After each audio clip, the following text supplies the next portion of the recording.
જય સ્વામિનારાયણ વિદ્યાર્થી મિત્રો, ધોરણ 12 સાયન્સ રસાયણશાસ્ત્ર અને એમાંય તે આપણે એમાઇન સંયોજનો છે તે ચેપ્ટરની ચર્ચા કરતા હતા. હવે તેમાં આપણે આગળ વધીએ તો નામકરણની ચર્ચાઓ પૂર્ણ કર્યા બાદ આપણે નવા જ કન્સેપ્ટ ઉપર આજે જઈ રહ્યા છીએ અને એ પણ ખૂબ જ અગત્યનો કન્સેપ્ટ છે અને એ છે એમાઇન સંયોજનોની બનાવટ.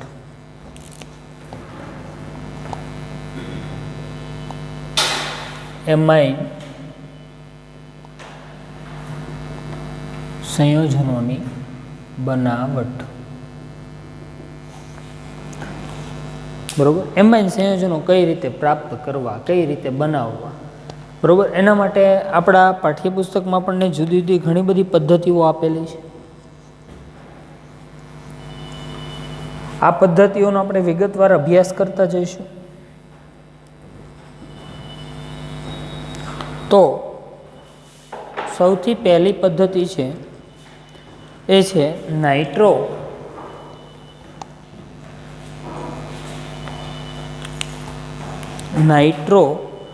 સંયોજનોનું રિડક્શન.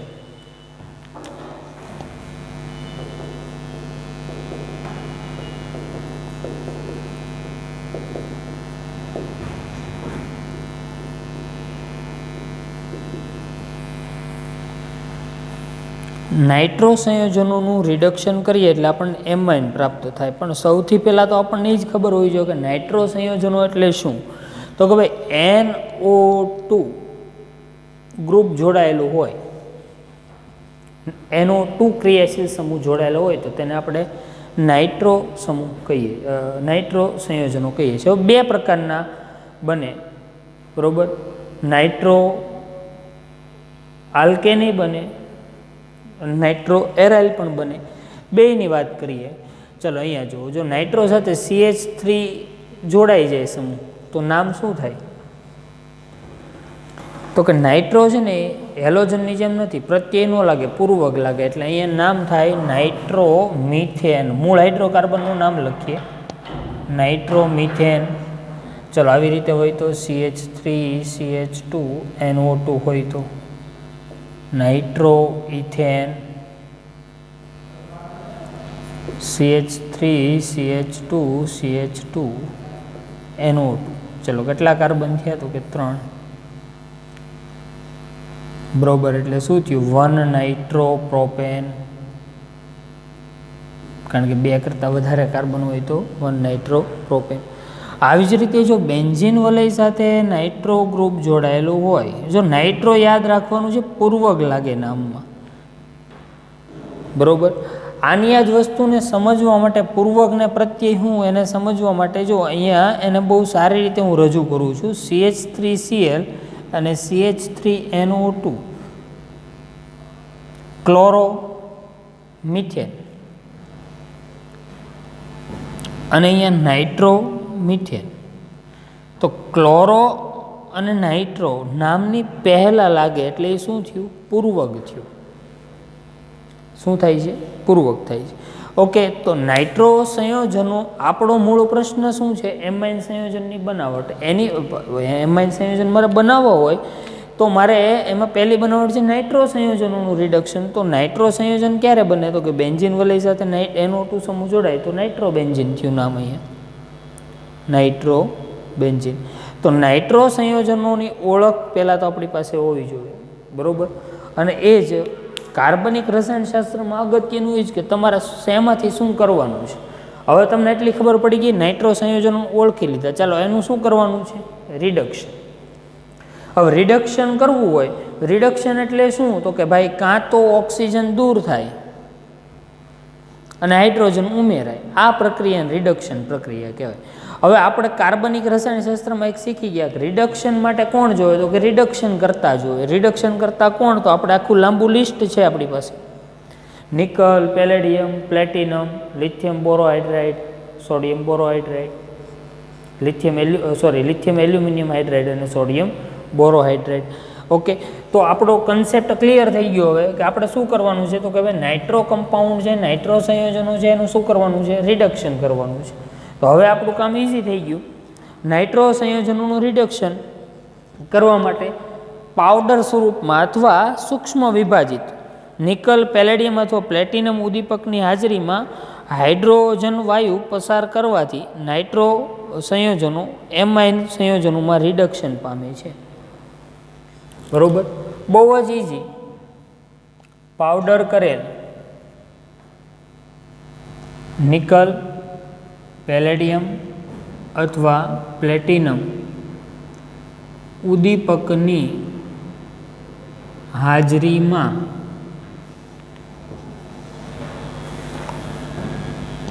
નાઇટ્રો સંયોજનો ઉપરથી હાઇડ્રોજન વાયુ પસાર કરતા નાઇટ્રો સંયોજનો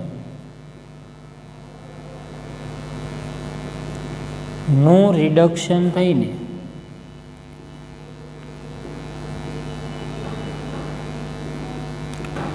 એમાઇન સંયોજનો પ્રાપ્ત થાય છે. શું મેં લખ્યું છે અહીંયા કે ભાઈ પાવડર કરેલ તમારા પાઠ્યપુસ્તકમાં આવો શબ્દ વાપર્યો છે કે સૂક્ષ્મ વિભાજિત. કેમ પાવડર સ્વરૂપમાં? કારણ કે આપણે પૃષ્ઠ રસાયણમાં ભણી ગયા કે જેમ સંપર્ક સપાટીનું ક્ષેત્રફળ વધારે તેમ ઉદ્દીપકની કાર્યક્ષમતા કેવી વધારે.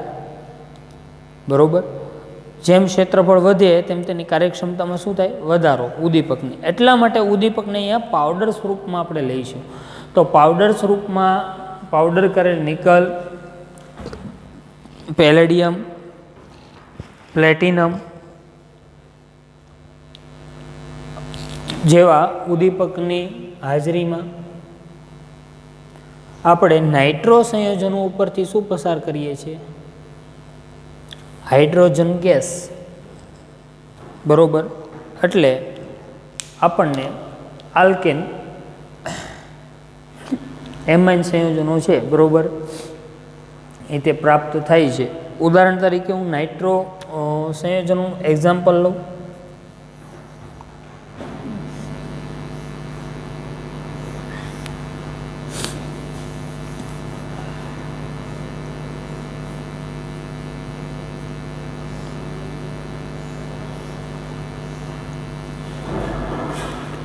ચલો, બેન્ઝીન વલય છે, તેની સાથે નાઇટ્રો ગ્રુપ જોડાયેલું છે. શું નામ થયું? Nitro benzene. કારણ કે નામકરણ હમણાં જ મેં તમને શીખવાડ્યું. એનું નિકલ, પેલેડિયમ અથવા પ્લેટિનમ ઉદ્દીપકની હાજરી, ત્રણમાંથી કોઈ પણ એક દર્શાવો. હાજરીમાં કયો ગેસ પસાર કરો છો? હાઇડ્રોજન વાયુ પસાર કરો. હાઇડ્રોજન વાયુ પસાર કરો એટલે આ ત્રણેયનું કામ, આ ત્રણેય કેવા છે? નિકલ, પેલેડિયમ અને પ્લેટિનમ અહીંયા રિડક્શન કરતા છે, રિડ્યુસિંગ એજન્ટ છે. હવે રિડ્યુસિંગ એજન્ટ શું કામ કરે? તો કે રિડક્શન પ્રોસેસ કરે. તો રિડક્શન પ્રોસેસ થશે, અહીંયા રિડક્શન પ્રક્રિયા થશે. હવે આપણે જાણીએ છીએ, બહુ સારી રીતે આપણને ખબર છે કે રિડક્શન દરમિયાન ઓક્સિજન દૂર થાય અને હાઇડ્રોજન એડ થાય. તો અહીંથી 2 ઓક્સિજન દૂર થાય. બરોબર, તો 2 ઓક્સિજન કેવા તરીકે દૂર થાય? તો કે પાણીના અણુ તરીકે દૂર થાય. 2 ઓક્સિજન દૂર થાય છે તો પાણીના અણુ કેટલા દૂર થતા છે? ટોટલ 2H2 હતો કે યસ. ચાલો, 4 હાઇડ્રોજન તો એ જોઈએ. હવે નાઇટ્રોજનની 2 સંયોજકતા ખાલી પડી અહીંયા, તો કે યસ 2 સંયોજકતા ખાલી પડી તો ત્યાં 2 હાઇડ્રોજન મારે ઉમેરવા પડે. તો અહીંયા મને આવી પ્રોડક્ટ મળે. બહુ જ સમજવા જેવું છે.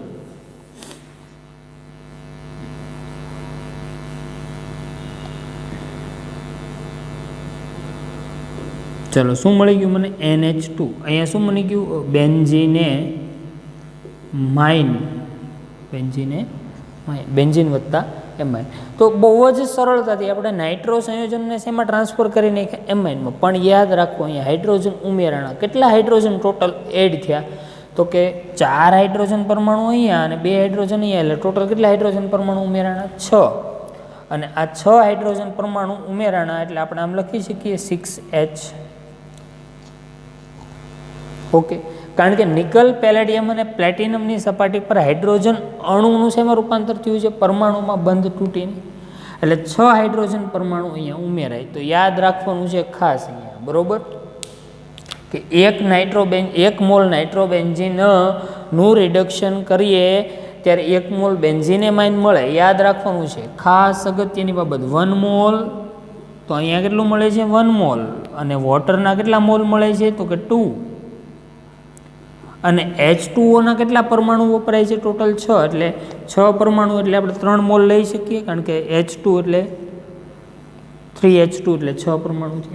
તો યાદ રાખશું ખાસ અહીંયા, બરોબર, કે 1 મોલ નાઇટ્રોબેન્ઝીનનું રિડક્શન કરવા માટે 3 મોલ હાઇડ્રોજન છે તે યુઝ થાય છે, વપરાય છે. તો પહેલી પ્રક્રિયા આપણે નાઇટ્રોબેન્ઝીનને શેમાં ટ્રાન્સફર કરી નાખ્યું? તો કે એમાઇન સંયોજનમાં. બહુ જ ઇઝી. રિડક્શન કરતાં કોણ છે? કેટલા હાઇડ્રોજન એડ થાય છે, બરોબર, એ બાબત પણ ખૂબ જ અગત્યની છે. અહીંયા આ જે પ્રક્રિયા છે, બરોબર, એ કોઈકની પ્રેઝન્ટ, કોઈકની હાજરીમાં થાય. ખાસ કરીને ઇથેનોલની હાજરીમાં આ પ્રક્રિયા થતી હોય છે. ઓકે, આ બાબત પણ ખાસ ધ્યાનમાં રાખશું. તો પહેલી બનાવટ છે, બરોબર, એને આપણે બહુ જ સરળતાથી રૂપાંતરિત કર્યું. નાઇટ્રો આલ્કેન સંયોજનો પણ આવી જ રીતે અનુવર્તી આલ્કેનેમાઇન સંયોજનમાં આપણે ટ્રાન્સફર કરી શકીએ છીએ, બરોબર. નાઇટ્રો આલ્કેન, આ તો શું હતું? બેન્ઝીન વલય જોડાયેલો હતો. તમને આમ આપ્યું હોય તો CH3NO2, નાઇટ્રોમીથેન,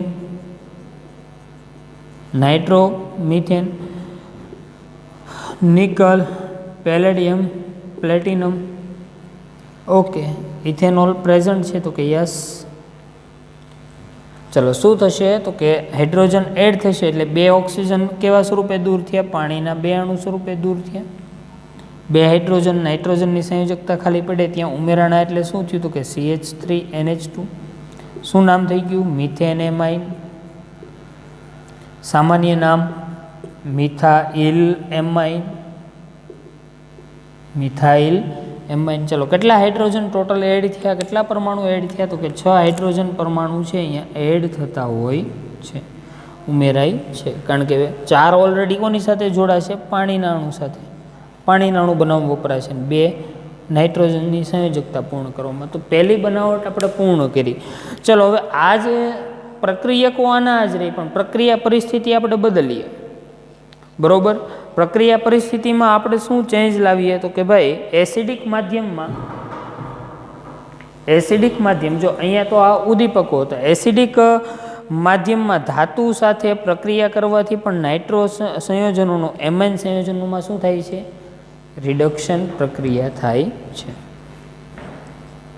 ઓકે, હવે એને સમજવાનું છે. આ પહેલું કયું હતું? ઉદ્દીપકવાળી પ્રક્રિયા. હવે સેકન્ડ પ્રોસેસ છે એમાં, બરોબર. આ ફર્સ્ટ પ્રોસેસ અને હવે સેકન્ડ પ્રોસેસ, કે ભાઈ ફિક્સ કીધું છે અહીંયા એસિડિક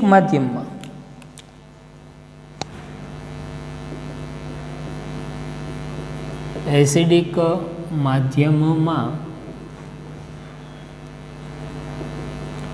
ધાતુ સાથે પ્રક્રિયા કરાવવાથી નાઇટ્રો સંયોજનો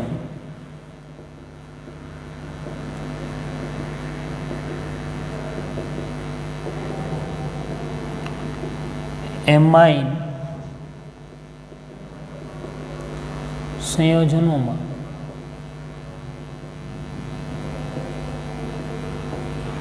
રૂપાંતર થાય છે. નાઇટ્રો સંયોજનોનું શેમાં રૂપાંતર થાય? એમાઇન કમ્પાઉન્ડમાં રૂપાંતર થાય. ઓકે, કયું મિશ્રણ લેવાય? તો કે ટીન વત્તા HCl એટલે એસિડિક માધ્યમ ને ધાતુ કઈ થઈ? ટીન. આ ઉપરાંત ઈ નો હોય તો બીજું Fe વત્તા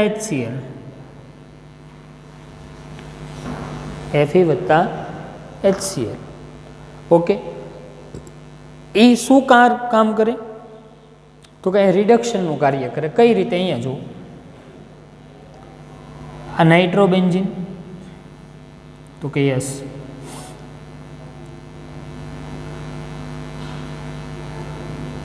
નાઇટ્રોબેન્ઝીનનું Fe વત્તા HCl અથવા ટીન વત્તા HCl. HCl એટલે હાઇડ્રોક્લોરિક એસિડ, એટલે માધ્યમ કયું થયું? એસિડિક. અને ટીન અને આયર્ન છે એ ધાતુ છે. તો એ રિડક્શન પ્રક્રિયા કરશે. ઓકે, રિડક્શન પ્રક્રિયા કરશે એટલે નાઇટ્રો બેન્ઝીનનું શેમાં રૂપાંતર થઈ જાય? તો કે બેન્ઝીન એમાઇનમાં રૂપાંતર થાય. હવે એ લોકો આ શું કઈ પ્રક્રિયા થાય તેમની વચ્ચે જેથી રિડક્શન કરે? બહુ જ ઇઝી બાબત છે સમજવા જેવી. જો Fe વત્તા HCl એમની વચ્ચે પ્રક્રિયા થાય એટલે 2 મોલ લો તો Fe+2 2 ઇલેક્ટ્રોન ગુમાવી અને Fe છે એ Fe+2માં રૂપાંતર પામીને FeCl2 ફેરિક ક્લોરાઇડ બનાવશે. 2 ક્લોરાઇડ આયન સાથે જોડાય અને H2 મુક્ત થાય. આમ ધાતુ એસિડિક માધ્યમમાં કયો વાયુ મુક્ત કરે છે? H2 વાયુ રિલીઝ કરે છે. કયો વાયુ મુક્ત કરે છે? H2 વાયુ. એવી જ રીતે ટીન HCl સાથે પ્રક્રિયા કરીને હાઇડ્રોજન વાયુ મુક્ત કરે. અને આ હાઇડ્રોજન વાયુનો ઉપયોગ ક્યાં થાય? તો કે નાઇટ્રો બેન્ઝીન હોય 3 મોલ હાઇડ્રોજન વાયુની જરૂર પડે ટોટલ, કારણ કે 6 હાઇડ્રોજન. નાઇટ્રો બેન્ઝીનનું શેમાં રૂપાંતર થાય? તો કે બેન્ઝીન એમાઇનમાં રૂપાંતર થાય છે.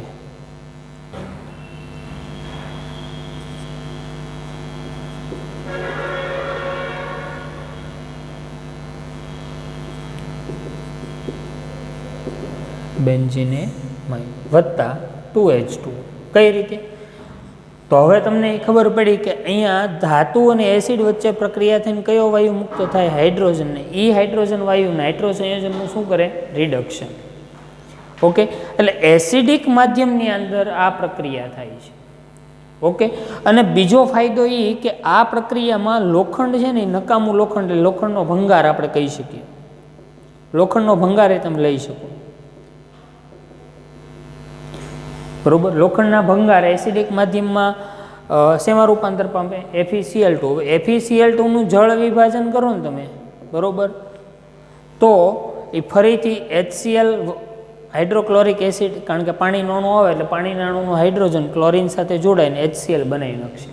એટલે જો તમે લોખંડનો ભૂકો લીધો હોય એસિડિક માધ્યમમાં તો ફાયદો શું થાય કે શરૂઆતમાં થોડોક HCl લ્યો ને તો એ ચાલી જાય.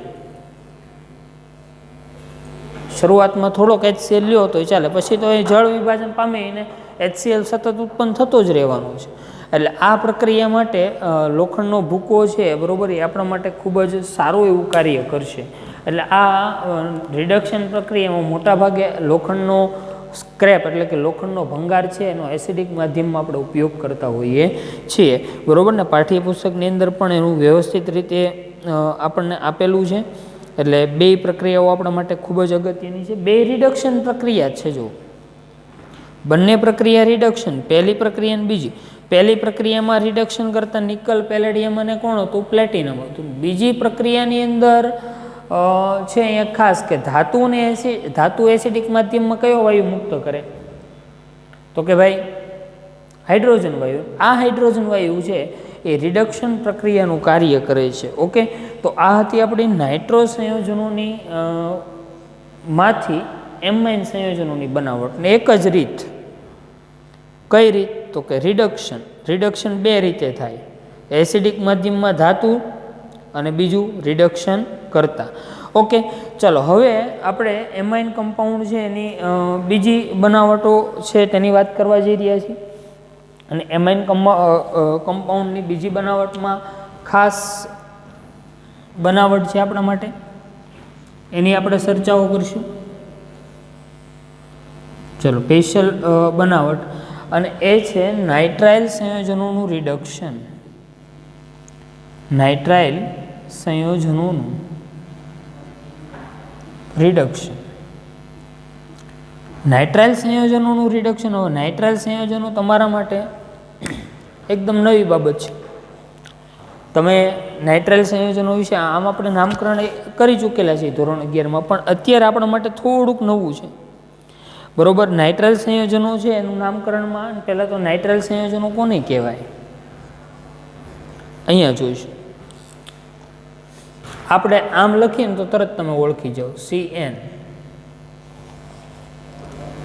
CN એટલે કયો ક્રિયાશીલ સમૂહ થયો તો કે સાયનાઇડ. CN એટલે કયો ક્રિયાશીલ સમૂહ થયો? સાયનાઇડ. તરત ઓળખાણ મળી ગઈ. યસ, સામાન્ય નામમાં સાયનાઇડ, પણ IUPACમાં તેને નાઇટ્રાઇલ કહીએ. IUPACમાં તેને શું કહીએ? નાઇટ્રાઇલ. જો આલ્કાઇલ સમૂહ જોડાઈ જાય તો આલ્કાઇલ નાઇટ્રાઇલ થયું તો કે યસ. એનું રિડક્શન કરવાનું છે. રિડક્શન શા માટે? જો અહીંયા નાઇટ્રાઇલ ગ્રુપ છે, એમાં કાર્બન ને નાઇટ્રોજન વચ્ચે ત્રિબંધ હોય, આપણને ખબર છે, એક સિગ્મા અને એક 2 પાઈ. તો હવે જો અહીંયા કયો, આનું જો રિડક્શન કરવું હોય તો કયો બંધ તૂટે? તો કે પાઈ બંધ તૂટે. એની એ જ વસ્તુ અહીંયા રિપીટ કરું છું. અહીંયા જો આ આપણો સાયનાઇડ સમૂહ છે, આપણે ઓળખીએ છીએ, પણ એનું IUPAC નામ શું છે? નાઇટ્રાઇલ સમૂહ છે.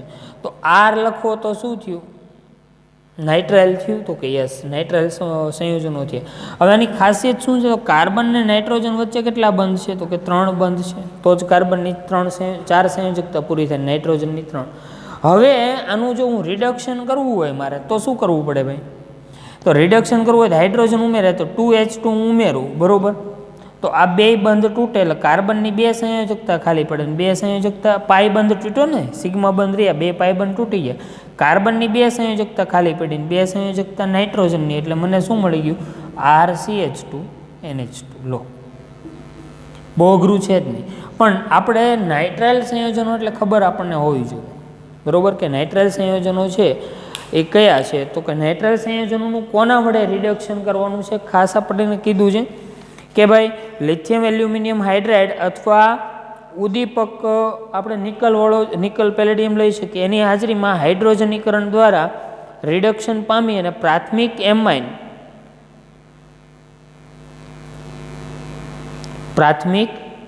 એમાઇન સંયોજનો આપણને પ્રાપ્ત થાય છે, બરોબર? અને આ પ્રક્રિયા આપણને એમાઇન સંયોજનો છે, બરોબર, એ પ્રારંભિક એમાઇન કરતાં વધુ કાર્બનવાળા એમાઇન સંયોજનો છે તેની બનાવટમાં આપણને ઉપયોગી છે. તો આ વધુ કાર્બનવાળા એમાઇન સંયોજનો છે તે બનાવવામાં આપણને યુઝફુલ થાય છે. કઈ રીતે? ઓકે, ચલો એની જરાક નાની એવી વાત કરીએ. ચલો પહેલાં તો નાઇટ્રાઇલ કમ્પાઉન્ડ છે એની મૂળ વાત કરીએ.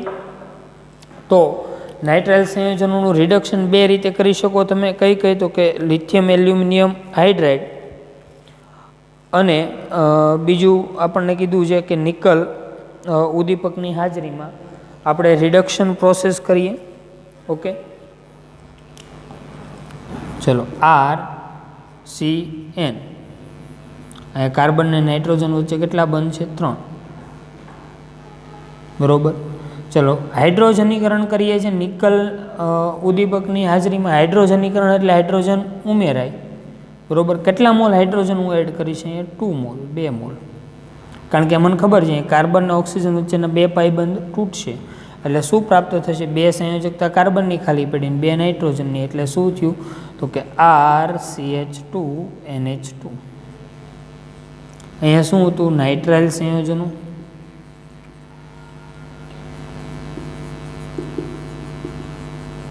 અહીંયા શું પ્રાપ્ત થાય છે મને? કયા એમાઇન મળ્યા? પ્રાથમિક એમાઇન. તો પ્રાથમિક એમાઇન સંયોજન બનાવવા માટેની સેકન્ડ પ્રોસેસ છે. પહેલી પ્રોસેસ નાઇટ્રો સંયોજનોમાંથી બનાવતા હતા અને બીજું પ્રાથમિક એમાઇન મેળવવા માટે હું નાઇટ્રાઇલ સંયોજનો છે તેમાંથી હું તેની બનાવટ કરી રહ્યો છું. ઓકે, ચાલો હવે આને ઉદાહરણ દ્વારા આપણે સમજવાનો પ્રયત્ન કરીએ. અને એક્ઝામ્પલ તરીકે હું લઉં અહીંયા, જોવો જોઈએ, CH3CN. ત્રિબંધ ન દર્શાવ્યું તો આપણને ખબર પડવી જોઈએ. આ સંયોજનના 2 નામ છે. પહેલાં તો IUPAC નામ એનું લખો તો ઇથેન નાઇટ્રાઇલ, અને સામાન્ય નામમાં સાયનાઇડ સમૂહ છે એનો કાર્બન ગણતરીમાં ન લઈએ એટલે મિથાઇલ સાયનાઇડ. મિથાઇલ સાયનાઇડ સંયોજન છે તેનું રિડક્શન કરું છું નિકલ ની હાજરીમાં. ચલો શું થશે? 2H2 સીધું જ મળી જશે મને CH3CH2NH2 શું પ્રાપ્ત થયું મને ઇથેન ને માઇન પ્રાપ્ત થાય છે. તો આમ નાઇટ્રાઇલ કમ્પાઉન્ડો છે તેમાંથી નાઇટ્રાઇલ સંયોજનો છે એમાંથી ખૂબ જ સરળતાથી આપણે એમાઇન સંયોજનો છે ટ્રાન્સફર કરી શકીએ છીએ અને એ કઈ પ્રક્રિયા થઈ રિડક્શન પ્રક્રિયા. ઓકે ચલો હવે અહીંયા એક બાબત બીજી શીખવાની છે. આનાથી ઊંધી પ્રોસેસ વિચારો જરાક કે એમાઇનનું ઓક્સિડેશન કરો તો નાઇટ્રોબેન્ઝિન કમ્પાઉન્ડ મળે, પાછા નાઇટ્રો સંયોજન મળે, બરાબર. એમાઇનનું રિડક્શન કરો પ્રાથમિક એમાઇનનું તો નાઇટ્રાઇલ સંયોજનો મળે, બરાબર. જો મળતા હોય તો કોમેન્ટમાં યસ આપવાનું છે અને ન મળતા હોય તો કોમેન્ટમાં નો આપવાનું છે. ઓકે આ બાબત ખાસ. અને આના આ જે રિએક્શનો છે, બરાબર, એમાં જો આલ્કેન નાઇટ્રો આલ્કેન છે એના 3 એક્ઝામ્પલ અને નાઇટ્રાઇલ સંયોજનોના 3 એક્ઝામ્પલ, બરાબર, તમારે જાતે લખવાના છે. હવે ખૂબ જ સરળ પ્રક્રિયા, પણ એક વસ્તુ અહીં યાદ રાખવાની છે, રિડક્શન કોના દ્વારા થાય, કઈ રીતે થાય, એ બાબતો આપણા માટે અગત્યની છે. આપણે એટલે આજે અટકીએ છીએ. ઓકે.